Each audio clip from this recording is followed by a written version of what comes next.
देश को उम्मीद है कि 2026 का बजट भारत के बुनियादी ढांचा क्षेत्र के लिए एक समग्र एजेंडा निर्धारित करेगा। रेलवे, सड़कें, विमानन, बंदरगाह और औद्योगिक विकास, विशेष रूप से टियर 2 और टियर 3 शहरों में बुनियादी ढांचे के विकास पर विशेष फोकस रह सकता है।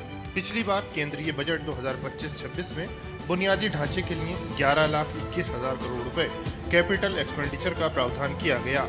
साथ ही राज्यों को 1.5 लाख करोड़ रुपए का ब्याज मुक्त ऋण मिला, जिससे केंद्र और राज्य मिलकर विकास करें।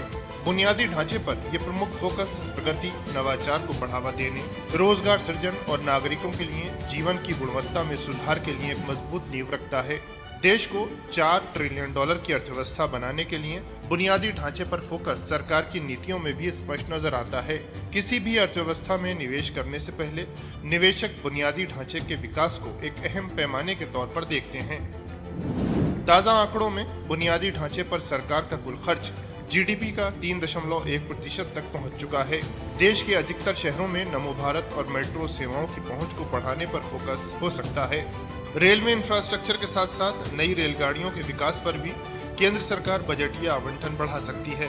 गति शक्ति मिशन के तहत चल रही परियोजनाओं पर भी वित्त मंत्री का खास फोकस हो सकता है। टियर 2, टियर 3 शहरों में बुनियादी ढांचे के निर्माण और स्मार्ट सिटी परियोजना के आवंटन पर भी सभी की निगाहें होंगी।